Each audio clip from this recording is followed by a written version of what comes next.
A gente traz aqui agora um material levantado pela Renata Agostini, auditoria feita pelo próprio governo, pela Controladoria Geral da União. Mostra que mais de 2.300 militares estão ocupando cargos de maneira irregular no governo. Renata. Mais precisamente 2.363. Esse foi o número encontrado pela Controladoria Geral da União, que fez essa auditoria. Ela foi ali olhar, então, a participação desses militares que estavam ocupando cargos civis. Gente, a própria auditoria, ela explica que, por regra, não haveria essa permissão.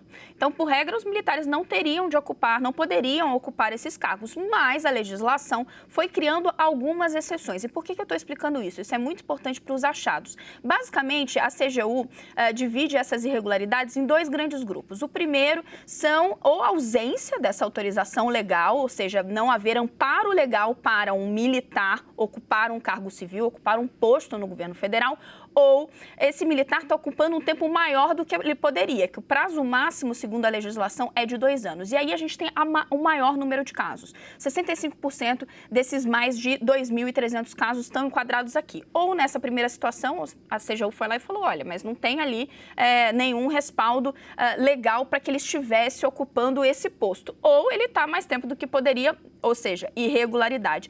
Existe ainda aí 35% das irregularidades encontradas referem-se, também achei muito grave, sobre a remuneração.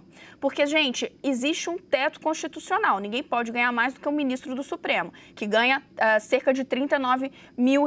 E nesses casos encontrados pela CGU, nos quais havia essa cessão, né, um militar ou um pensionista de militar ocupando um cargo civil, havia um acúmulo e não se enquadraria nesse teto constitucional. Em resumo, estavam ganhando mais do que eles poderiam, segundo a lei. O jornal Estado de São Paulo, Estadão, revelou a existência dessa auditoria mais cedo. Eu fui lá, também tive acesso ao documento e trouxe aqui esses detalhes para vocês. Por que é importante a gente olhar isso, gente? Porque tanto o Tribunal de Contas da União quanto o IPEA, recentemente, se dedicaram a olhar esse número de militares, afinal, quantos são, né? O que eles estão fazendo, dedicados a postos civis no governo, e ambos identificaram um crescimento muito significativo no governo Jair Bolsonaro frente a outros governos anteriores, Michel Temer e o governo Dilma. A gente tem um recorde, por isso a atenção da CGU para entender se há irregularidades ou não.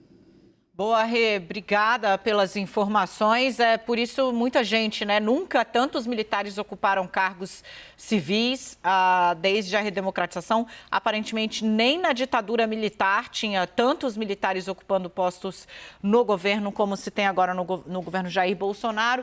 E esse é mais um apontamento aí sobre como vai ser difícil depois, né? Digamos assim, como tem muita gente. E muita gente recebendo, inclusive, mais do que deveria ou do que poderia, segundo o que diz a lei. Obrigada, Rê.